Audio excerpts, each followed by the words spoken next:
할렐루야. 10월 30일, 벌써 10월도 다 갔습니다. 내일은 할로윈 데이인데 우리 아이들이 밖에 나가서 어려움 당하지 않도록 우리 각 교회에서 아마 특별한 프로그램을 할 줄 믿습니다.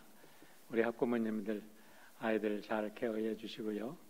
네, 벌써 우리 연합 새벽기도 시작한 지 엊그제 같은데 오늘이 벌써 16째 날입니다. 참 하루하루 지나는 거는 힘들고 어려운 것 같은데 우리가 일주일, 한 달, 또 1년 지나는 거는 금방 지난다라는 이런 느낌을 받게 됩니다. 코로나로 어렵고 힘들지만 우리가 이것도 견뎌내면 또 금방 지났구나. 하나님의 은혜 가운데 정말 이런 사랑을 받았구나 하고 깨닫는 그때가 오리라 믿습니다. 제가 좋아하는 시편 한 편이 있는데 시편 108편 1절로 5절입니다. 하나님이여 내 마음을 정하여 싸우니 내가 노래하며 내 마음을 다하여 찬양하리로다. 비파와 수금아 깰지어다 내가 새벽을 깨우리로다. 여호와여 내가 만민 중에서 주께 감사하고 문나라 중에서 주를 찬양하오리니 주의 인자심이 하늘보다 높으시며 주의 진실은 궁창에까지 이르나이다. 하나님이여 주는 하늘 위에 높이 들리시며 주의 영광이 온 땅에서 높임받기를 원하나이다.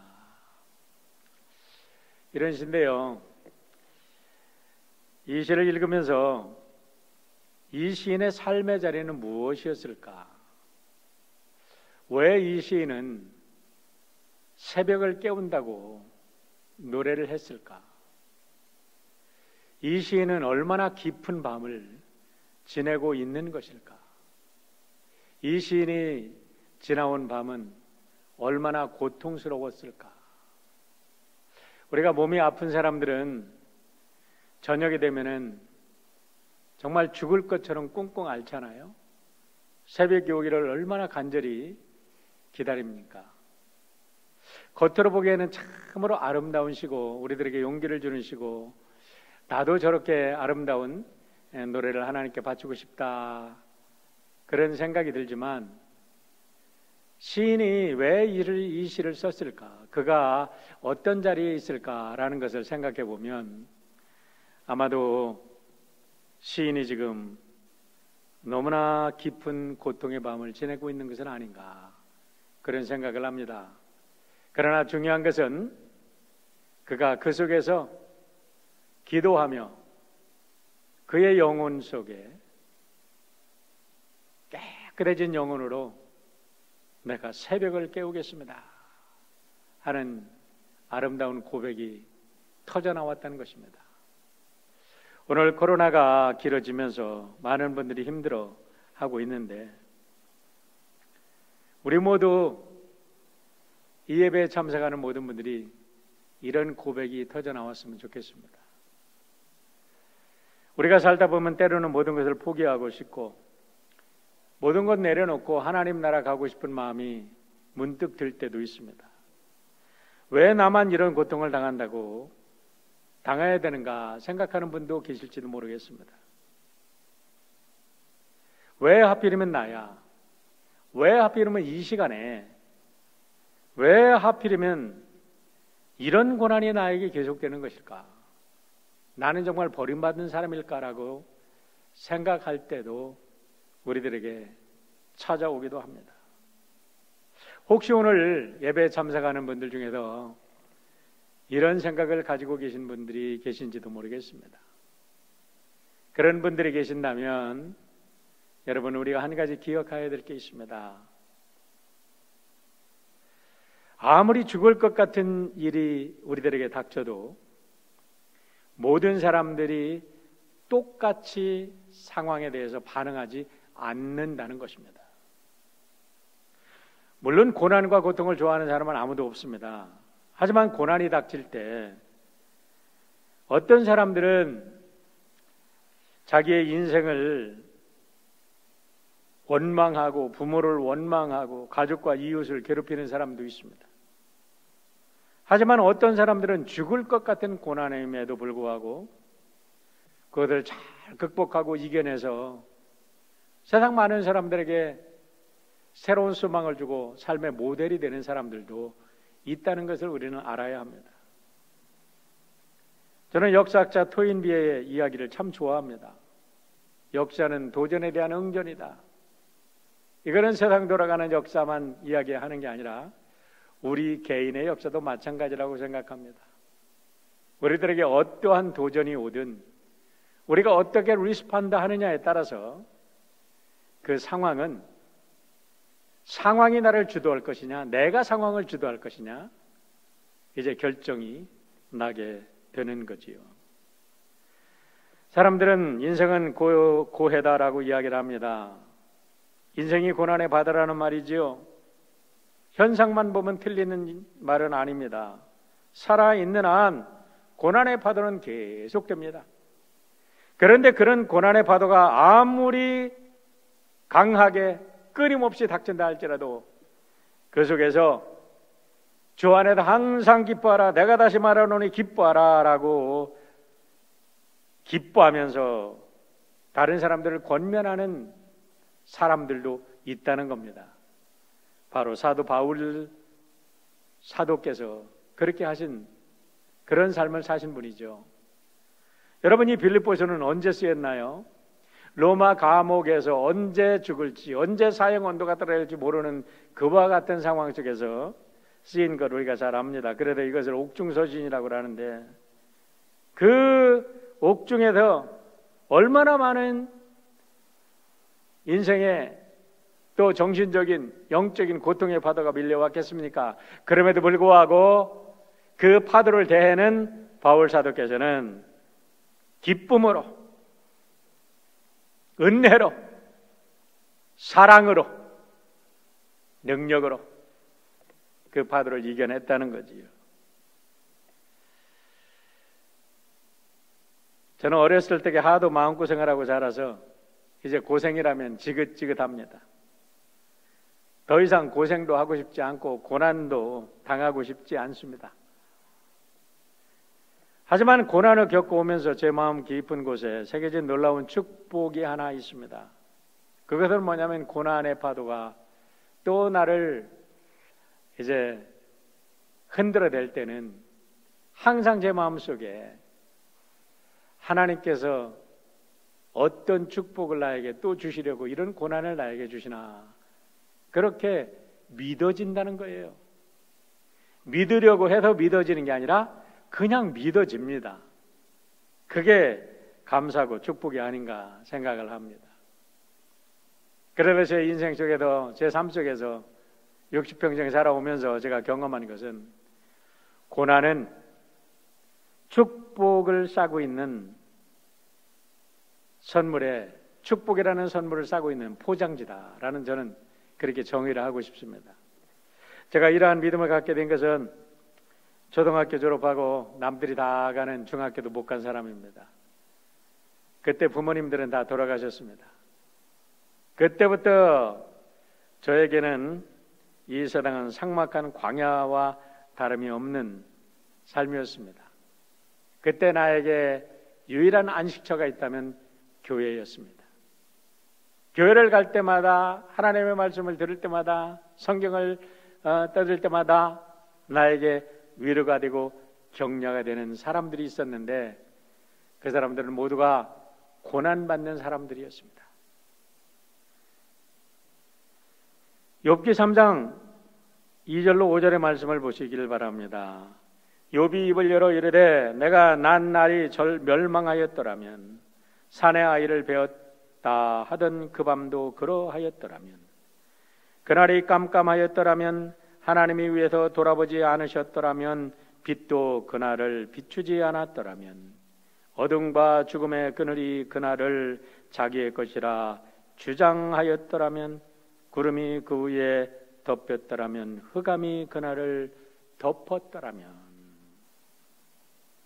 그러면서 7장 15절에 이렇게 욥이 고백합니다. 차라리 숨이라도 막혀버리면 좋겠습니다. 뼈만 앙상하게 살아 있는 것보다 차라리 죽는 것이 낫겠습니다. 그런 고백까지 한 분이 욥이었어요. 그런데 여러분 한번 보세요. 저는 욥을 구약의 예수님이 아닌가라고 생각을 합니다. 왜냐하면 이 인류 역사상 욥만큼 고통당하는 자들에게 위로를 준 사람이 어디 있을까? 예수님의 십자가 빼놓고서는 당연히 욥일 것이다 라고 믿기 때문에 그렇습니다. 이상하게 욥의 고통을 묵상할 때 나의 고난과 아픔은 아무것도 아닌, 오히려 욥의 고난이 나에게 큰 위로가 되고 용기가 되고 새 힘을 주는 그런 은혜가 되었기 때문에 또 일어설 수가 있었습니다. 다윗은 어땠을까요? 시편 22편에 이렇게 고백합니다. 나는 벌레요 사람이 아니라 사람의 비방거리요 백성의 조롱거리이니이다. 나를 보는 자는 다 나를 비웃으며 입술을 비죽거리고 머리를 흔들며 말하되 그가 여호와께 의탁하니 구원하실 걸, 그가 기뻐하시니 건지실 걸 하나이다. 나는 물같이 쏟아졌으며 내 모든 뼈는 어그러졌으며 내 마음은 밀랍 같아서 내 속에서 녹았으며 내 힘이 말라 질그릇 조각 같고 내 혀가 입천장에 붙었나이다. 주께서 또 나를 죽음의 진토 속에 두셨나이다. 열왕기나 역대기를 읽어볼 때 다윗이 언제 이렇게 고통을 받았는지 우리는 고개를 갸우뚱하게 됩니다. 아마도 물리적인 고통이 아니라 이 다윗이 아들 압살롬의 반역 때문에 이렇게 왕궁을 버리고 도망갔을 때의 정신적인 그 영적인 아픔을 토해낸 말이 아닌가 생각을 합니다. 시편 41편 7장 7절로 9절에서 이렇게 말합니다. 나를 미워하는 자가 다 하나같이 내게 대하여 수군거리고 나를 해하려고 꾀하며 이르기를 악한 병이 그에게 들었으니 이제 그가 눕고 다시 일어나지 못하리라 하오며 내가 신뢰하여 내 떡을 나눠 먹던 나의 가까운 친구도 나를 대적하여 그의 발꿈치를 들었나이다. 자기를 배신한 자들이 가까운 친구였고 가족이었다는 거예요. 얼마나 아픈 고통입니까? 여러분, 다윗은 참으로 뛰어난 사람이었습니다. 어떠한 고통도, 어떠한 물리적인 압박도, 어떠한 외부적인 그런 핍박도 다 견뎌냈어요. 그러나 왕이 되었을 때 그에게 찾아오는 배신과 그에게 찾아오는 반역과 그에게 찾아오는 죄악의 그 소용돌이 속에서 그가 겪어야 하는 정신적인 아픔과 영적인 고통은요, 왕일지라도 어찌할 수 없는 것이었다는 것을 우리가 알 수가 있습니다. 바울 사도는 어땠을까요? 고린도후서 5장 8절에서 이렇게 말합니다. 바울 사도의 고통은 고린도후서 11장에도 있고 고린도후서 4장에도 있고 그런데요, 고린도후서 5장 8절에도 이렇게 고백합니다. 우리가 담대하여 원하는 바는 차라리 몸을 떠나 주와 함께 있는 것이라. 차라리 죽는 게 낫습니다. 하나님, 나 죽고 싶습니다. 이런 고백 아닙니까? 그런데 왜 살지요? 주님이 주신 사명 때문에 산다는 거예요. 여러분 중에서 욥처럼 고난받고 계신 분이 계십니까? 아니면 다윗처럼, 아니면 바울처럼, 아니면 오늘 예레미야처럼 고난을 받아보신 적이 있으십니까? 아무리 큰 고난도 오늘 선지자들과 우리 사도들이 받은 고난, 우리 예수님이 받은 고난만큼 큰 고난은 없을 겁니다. 그런데 왜 절망하십니까? 대답은 간단합니다. 우리에게 사명이 없으면 우리는 절망하고 죽을 수밖에 없다는 겁니다. 고린도후서 5장 17절에도 이렇게 말하지요. 그런즉 누구든지 그리스도 안에 있으면 새로운 피조물이라 이전 것은 지나갔으니 보라 새 것이 되었도다. 여러분, 이거는 단순한 구원에 대한 이야기가 아니라 우리가 그리스도 안에서 새롭게 구원받고 새롭게 태어나면 사명의 사람, 예수의 증인이 된다는 거예요. 새로운 사명자가 된다는 거예요. 여러분, 병에서 새롭게 구원받았으면 얼마나 더 살 것 같습니까? 중요한 것은 우리가 거듭났다는 것은 사명자로 거듭났다는 의미지, 다른 의미에서 단순하게 내가 구원을 받았다, 죄에서 구원을 받았다, 이제는 내 마음대로 신나게 살아도 된다, 이런 의미가 아니라는 거지요. 누구든지 그리스도 안에서 거듭나면 이제는 거듭난 자로서 사명을 가지고 있기 때문에 이 세상의 어떤 고난과 아픔과 고통도 두려움의 대상이 아니라 우리가 사명을 위해서 극복해낼, 그리고 이런 도전 앞에서 멋지게 도전해서 극복해서 하나님 앞에 가서 아름다운 이야기를 나눌 이야기거리를 제공하는, 재미있는 이야기거리를 제공하는 그런 소재에 불과하다라고 믿을 수 있는 것이지요. 사명이 중요합니다. 제 친구 중에도 금속공학 박사 학위를 가진 친구가 있습니다. 그 친구가 말하는데 금속을 재련할 때요, 100% 순도의 금속을 얻는 것은 이론상 불가능하답니다. 그런데 99.999%의 금속을 얻는 건 가능한데 한 가지 방법이 있답니다. 다른 게 아닙니다. 용광로 속에 넣었다 빼기를 반복하는 겁니다. 단순 반복 지속. 아주 단순해요. 용광로 속에 넣었다 빼는 거를 계속하는 겁니다. 그렇게 될 때 그런 연단의 과정을 겪으면 진짜 배기가 나온다는 겁니다. 여러분, 오늘 본문을 보면 이스라엘 백성들은 선민인데도 불구하고 수많은 아픔을 당합니다. 왜 하나님의 선민이 그런 아픔을 당해야 될까? 많은 사람들이 그렇게 질문을 하게 되는데요. 저는 그 속에 하나님의 놀라운 섭리가 있다고 믿습니다. 이스라엘의 역사는 곧 그들의 아픔의 역사, 그들의 고난의 역사, 그들의 승리의 역사, 모든 것을 종합해서 볼 때 그들의 역사는 우리의 삶의 이정표가 되고 우리의 삶의 바로미터가 되고, 그래서 오늘 우리가 그들의 역사를 들여다보면서 그 역사 속에 역사하신 하나님을 발견하고 오늘 우리의 삶을 조명하고 우리의 삶의 길을, 살 길을 그 속에서 찾아내는 것이지요. 그래서 그들의 아픔이 사실은 우리들에게는 은혜가 되는 고마운 역사가 되는 겁니다. 오늘의 이야기도 반복되는 이야기입니다. 그런데 앞에서 나오는 내용과는 좀 더 다른 내용인데요. 2장부터 25장은 예레미야의 12편의 설교라고 말씀을 드렸어요. 그런데 26장부터 45장까지는 예레미야가 설교한 내용을 자기의 삶에서 실제적으로 경험하는 그런 전기적 예언이라고 이야기를 합니다.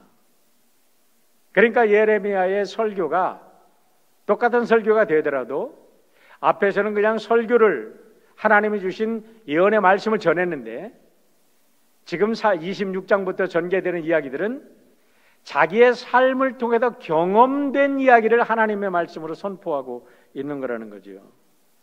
그러니까 예레미야는 자신이 설교를 할 때도 그냥 설교한 게 아니라 자기의 삶의 현장에서 역사하시는 하나님의 말씀을 증거한 것으로 보면 됩니다. 28장은 27장에 연속된 부분으로 28장 1절은 시드기야가 왕이 된 지 4년 5개월째 일어난 일로 소개를 합니다. 시드기야가 왕이 되는 것은 바벨론 1차, 2차 침공 때 유다의 왕궁과 예루살렘 성의 모든 보물뿐만 아니라 유다의 왕족과 지도자들이 다 포로로 잡혀간 후에 왕위에 올랐어요. 왕위에 올라 보니까 왕실은 빈 깡통이고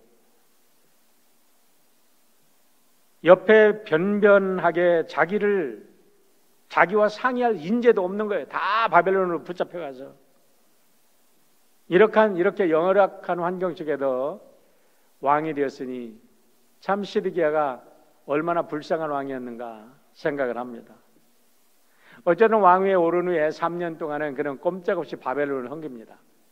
그런데 3년 후부터는 너무나 고통스러웠는지 이제 주변의 나라들과 함께 반바벨론 정책을 쓰기 시작하고 연합해서 바벨론을 무찌를 계략을 이제 하게 되는데 오늘 말씀이 바로 그 현장입니다.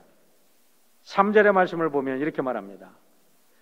유다 왕궁의 시드기야와 에돔, 모압, 암몬, 두로, 시돈 왕들이 다 모여서 바벨론을 대적하기 위해서 지금 동맹을 맺는 현장입니다. 그러니까 이것을 보면 유다뿐만 아니라 에돔, 모압, 암몬, 두로, 시돈 일대 모든 이스라엘 주변에 있는 모든 나라들이 바벨론의 이런 압제에 시달리고 있었다는 거죠. 그래서 시드기야 왕이 우리가 연합해서 바벨론으로부터 벗어납시다. 그러니까 우리 그럽시다 하고 모인 거죠. 그랬는데 이들의 회의를 안 예레미야는 끊임없이 이야기를 합니다. 우리 27장에 나왔듯이 어깨에 멍에를 메고 목에 띠를 두르고 당신들이 바벨론 왕과 바벨론 사람들을 섬기지 않는다면 이제 땅을 잃어버릴 것이고 땅까지 잃어버릴 것이고 나머지 남은 그루터기 왕궁에 있는 모든 것 또 성전에 있는 모든 그루터기 마저 다 무너지고 너희들은 죽게 될 것이다. 이렇게 예언을 하는 겁니다. 그렇기 때문에 살려면 바벨론 왕이 메어준 멍에를 메라고 이야기를 하는 거지요. 그런데 이때 하나냐라는 선지자가 나타나서 그런 말씀을 전하는 이 느헤미야의 목에서 나무 멍에를 뺏어서 모든 그 사신들이 보는 앞에서 분질러버리고 꺾어버리고 그의 목에 진 줄을 끊어버리고 하나님께서 2년 후에 바벨론으로부터 우리를 자유하게 하고 바벨론에 잡혀갔던 모든 사람 포로들은 돌아올 것이며 바벨론으로 빼앗겨갔던 모든 보물도 그대로 돌아올 것이다. 이런 이제 희망의 메시지를 전하는 겁니다. 둘 다 선지자입니다. 한 사람은 바벨론으로부터 모든 포로가 돌아올 것이다. 우리는 얼마 안 있어도 모든 것이 회복된다. 이렇게 전하고 한 사람은 어림없는 소리다. 하나님께서 정하신 시간까지 우리는 그들을 섬기며 그들이 우리의 목에 메어준 멍에를 져야 된다. 이렇게 얘기를 하니 누구의 말을 믿어야 합니까? 누구의 말을 따라야 합니까? 사람들은 당연히 희망을 전하는 선지자의 말을 따르지요. 결국 예레미야의 경고는 무시가 되는데 그때의 예레미야가 하나냐를 향하여 이렇게 하나님의 말씀을 전합니다. 하나님께서 예레미야에게 넣어준 말씀입니다. 13절입니다. 너는 가서 하나냐에게 말하여 이르기를 여호와의 말씀에 내가 나무 멍에들을 꺾었으나 그 대신 새 멍에들을 만들었느니라. 나무 멍에를 꺾었으니까 이제 새 멍에 메어주겠다는 겁니다. 거기서 끝난 게 아닙니다. 15절 하반절부터 17절 말씀 보세요. 여호와께서 너를 보내지 아니하셨거늘 내가 이 백성에게 거짓을 믿게 하는도다.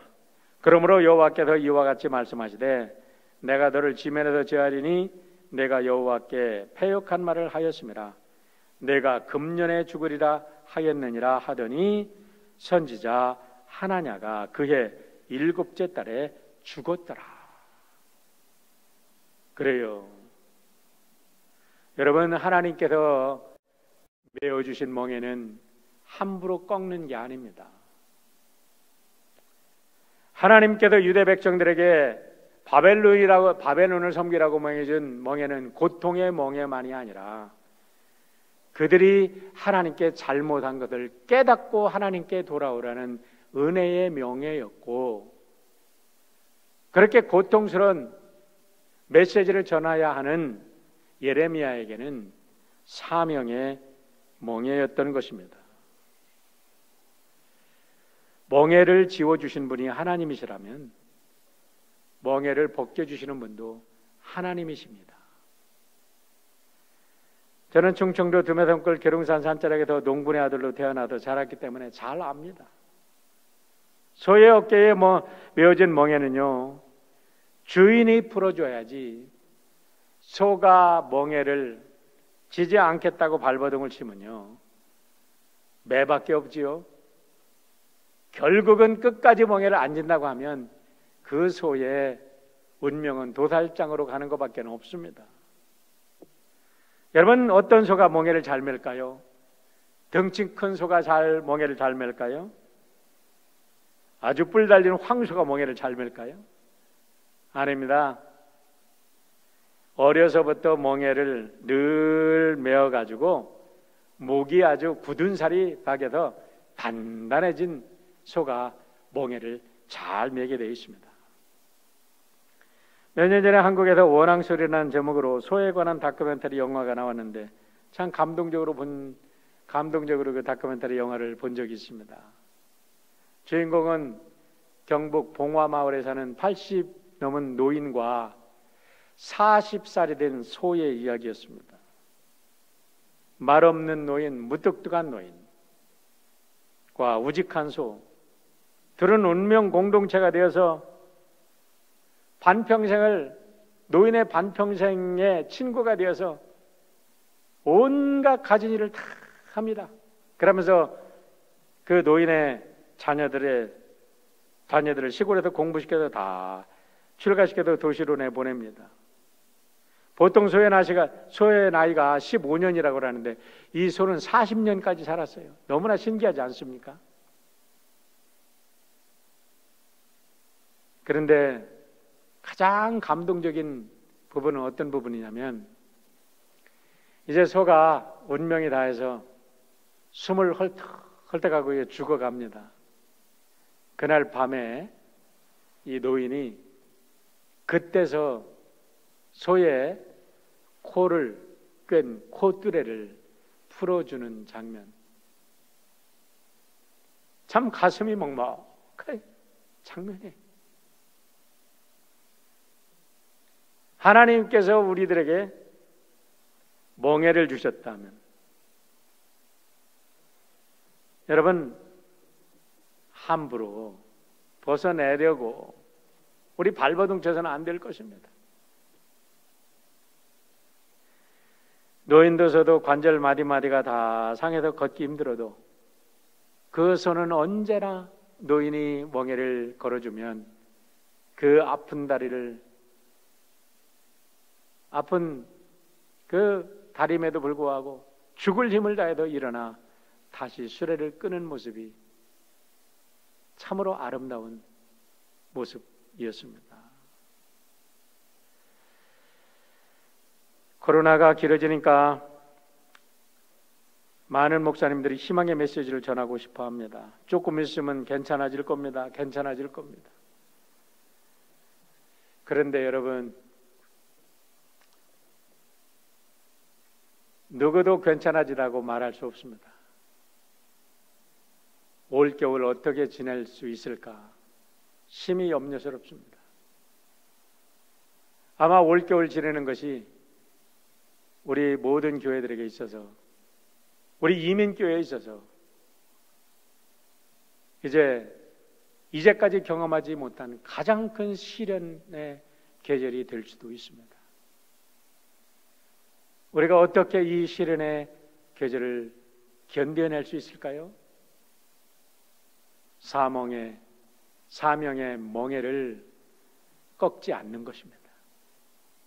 주님의 주신 귀한 멍에, 가정을 위해서, 교회를 위해서, 그리고 이 사회 시민으로서 진 멍에 주님과 함께 멋지게 지고 승리하는 여러분 되시기를 축원드립니다.